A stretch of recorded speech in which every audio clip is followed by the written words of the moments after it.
नमस्कार दोस्तों, आप सभी का स्वागत है अपने चैनल एग्जामिट्यूट में।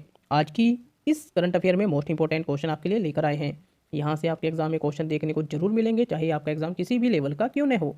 दोस्तों, वीडियो पसंद आ रही है तो इसे ज़्यादा से ज़्यादा प्लीज़ शेयर जरूर कीजिए और चैनल को सब्सक्राइब करना न भूलें। चलिए क्लास शुरू करते हैं। क्वेश्चन नंबर 1, नामरूप जो हाल ही में अपने यूरिया प्लांट के लिए खबरों में था, किस राज्य में स्थित है? आपके पास ऑप्शन इस प्रकार है। Option A Assam, option B Tripura, option C Mizoram या ऑप्शन डी मेघालय। जल्दी से आंसर कीजिए दोस्तों क्वेश्चन नंबर 1 का। इसका सही आंसर है दोस्तों ऑप्शन ए असम। डिटेल में जान लेते हैं इसके बारे में। नामरूप असम के दक्षिण पूर्वी भाग में स्थित है। एक शहर है, स्थित एक शहर है।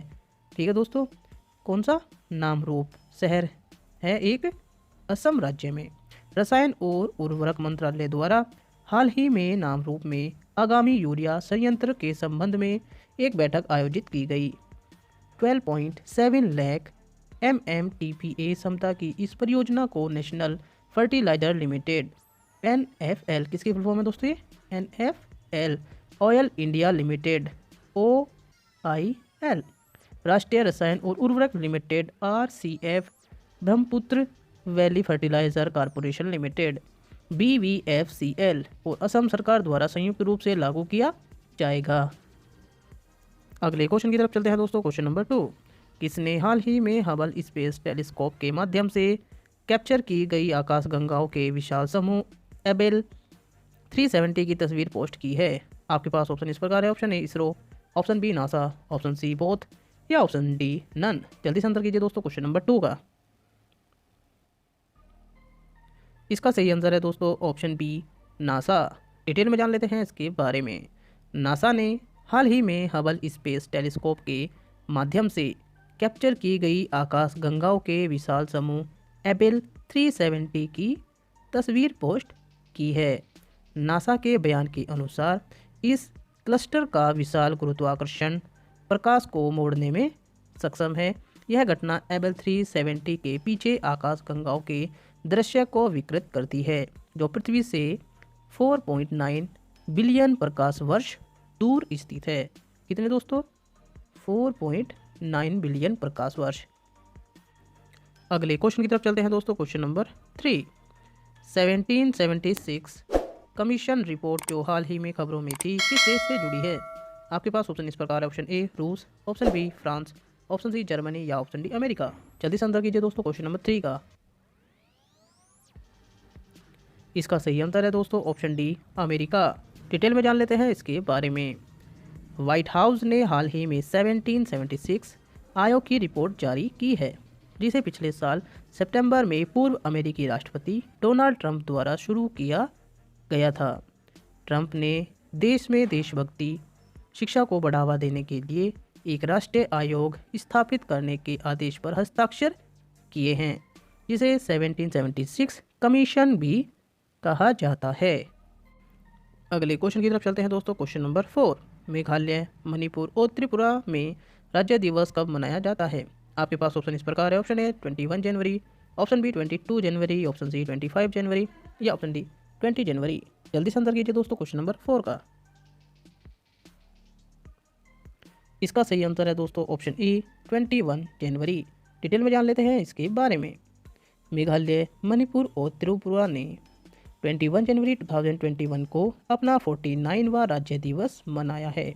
21 जनवरी 1972 को ये तीनों राज्य पूर्वोत्तर क्षेत्र पुनर्गठन अधिनियम 1971 के तहत पूर्ण विकसित राज्य बन गए थे। अगले क्वेश्चन की तरफ चलते हैं दोस्तों। क्वेश्चन नंबर 5, भारतीय रेल मंत्रालय ने किस ट्रेन का नाम बदलकर नेताजी एक्सप्रेस कर दिया गया है? आपके पास ऑप्शन इस प्रकार है। Option A Jammu Tawi express, option B Chhattisgarh express, option C Howrah कोलका मेल या option D Delhi Kanyakumari mail. जल्दी से आंसर कीजिए दोस्तों क्वेश्चन नंबर 5 का। इसका सही आंसर है दोस्तों ऑप्शन सी हावड़ा कालका मेल। डिटेल में जान लेते हैं इसके बारे में। भारतीय रेल मंत्रालय ने हावड़ा कालका मेल ट्रेन का नाम बदल दिया है। प्रधानमंत्री नरेंद्र मोदी नेताजी सुभाष चंद्र बोस को श्रद्धांजलि देते हुए उनकी 125वीं जयंती के मौके पर इस ट्रेन का नाम नेताजी एक्सप्रेस रखने का फैसला किया गया। 19 शताब्दी में भारत में शुरुआती वाणिज्यिक यात्री ट्रेन सेवाओं में से एक के रूप में शुरू किया गया था। कालका मेल ने हावड़ा को कालका के साथ जोड़ने के लिए हमेशा एक स्थिर संरक्षण और लोकप्रियता का आनंद लिया है। ऐसा कहा जाता है कि 1941 में कोलकाता में अपने घर से भागने के बाद बोस ने बिहार के गोमो से यह ट्रेन ली थी।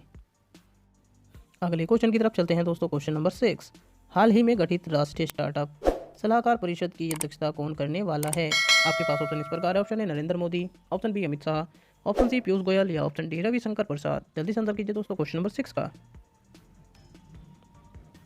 इसका सही आंसर है दोस्तों option C Piyush Goyal. Detail में जान लेते हैं इनके बारे में। उद्योग और आंतरिक व्यापार संवर्धन विभाग DPIIT ने देश में नवाचार और स्टार्टअप के पोषण के लिए एक मजबूत पारिस्थितिकी तंत्र बनाने के लिए आवश्यक उपायों पर सरकार को सलाह देने के लिए 21 जनवरी 2020 को राष्ट्रीय स्टार्टअप सलाहकार परिषद का गठन किया था। परिषद की अध्यक्षता वाणिज्य मंत्री पीयूष गोयल करते हैं। अगले क्वेश्चन की तरफ चलते हैं दोस्तों। क्वेश्चन नंबर 7, साल्वेटर मुंडी निम्न में से किसके द्वारा 1500 शताब्दी में बनाई गई दुनिया की सबसे महंगी पेंटिंग है? आपके पास ऑप्शन इस प्रकार है। Option A Vincent van Gogh, option B Leonardo da Vinci, option C Pablo Picasso या ऑप्शन डी MF हुसैन। जल्दी से आंसर कीजिए दोस्तों क्वेश्चन नंबर 7 का। इसका सही आंसर है दोस्तों option B Leonardo da Vinci. Detail में जान लेते हैं इनके बारे में। यह इतालवी पूर्ण जागरण कलाकार लियोनार्डो दा विंची द्वारा 1500 शताब्दी में बनाई गई दुनिया की सबसे महंगी पेंटिंग है। लियोनार्डो दा विंची उच्च पूर्ण जागरण का एक इतालवी बहुश्रुत थे, जिन्हें मानव इतिहास के सबसे बुद्धिमान और प्रतिभाशाली व्यक्तियों में से एक माना जाता है। अगले क्वेश्चन की तरफ चलते हैं दोस्तों। Question number 8, global fire power GFP की वार्षिक रक्षा समीक्षा के लिए वर्तमान में कितने देश को शामिल किया गया है? आपके पास ऑप्शन इस प्रकार है। Option A 151, option B 24, option C 138 या ऑप्शन डी 136। जल्दी से आंसर कीजिए दोस्तों क्वेश्चन नंबर 8 का। इसका सही आंसर है दोस्तों ऑप्शन सी 138। डिटेल में जान लेते हैं इसके बारे में। ग्लोबल फायर पावर GFP की वार्षिक रक्षा समीक्षा के लिए वर्तमान में 138 देश, जो वर्तमान में वर्ष 2021 को कवर करते हैं। संयुक्त राज्य America 904 attack helicopter 11 aircraft carrier के साथ सूचकांक में सबसे शीर्ष पर है। 542 लड़ाकू विमानों, 70 पनडुब्बियों, 4730 टैंकों और 37 अटैक हेलीकॉप्टरों के साथ ग्लोबल फायर पावर इंडेक्स में भारत को चौथा स्थान दिया गया है। चीन इस सूची में तीसरे स्थान पर है। चीन के पास 1200 लड़ाकू विमान, 327 अटैक हेलीकॉप्टर, 79 पनडुब्बियाँ। जापान 2 हेलीकॉप्टर वाहक, 27 विध्वंसक के साथ ग्लोबल फायर पावर इंडेक्स में 5वें स्थान पर था। अगले क्वेश्चन की तरफ चलते हैं दोस्तों। क्वेश्चन नंबर 9, हाल ही में चर्चित लॉन्चर 1 रॉकेट 2 चरणीय कक्षीय प्रक्षेपण यान जिसे किस वर्ष में परिचालन उड़ानें शुरू की? आपके पास ऑप्शन है इस प्रकार। Option A 2021, option B 2020, option C 1957 या ऑप्शन डी 2001।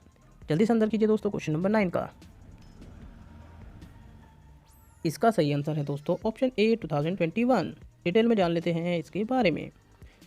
लॉन्चर 1 एक 2 चरणीय कक्षीय प्रक्षेपण यान है जिसे 2021 में परिचालन उड़ानें शुरू की। वर्जिन ऑर्बिट ने हाल ही में अपने लॉन्चर 1 रॉकेट को ऑर्बिट में लॉन्च किया। यह रॉकेट की पहली सफल उड़ान है। अगले क्वेश्चन की तरफ चलते हैं दोस्तों। क्वेश्चन नंबर 10 लास्ट क्वेश्चन है, क्वेश्चन ऑफ द डे। संयुक्त राष्ट्र महासभा में कितने देशों ने साधारण सभा में मताधिकार खो दिया है? आपके पास ऑप्शन इस प्रकार है। Option A 2, option B 6, option C 10 या ऑप्शन डी 12। दोस्तों आप सभी को पता है क्वेश्चन ऑफ द डे का आंसर आपको कमेंट बॉक्स में करना होता है। आपने कितने क्वेश्चन के सही आंसर किए हैं हमें अपना स्कोर कमेंट बॉक्स में शेयर जरूर कीजिए। अगर आपको हमारी वीडियो पसंद आ रही है तो इसे ज़्यादा से ज़्यादा शेयर कीजिए, लाइक कीजिए और चैनल को सब्सक्राइब करना न भूलें। बने रहिए हमारे साथ। जय हिंद, धन्यवाद।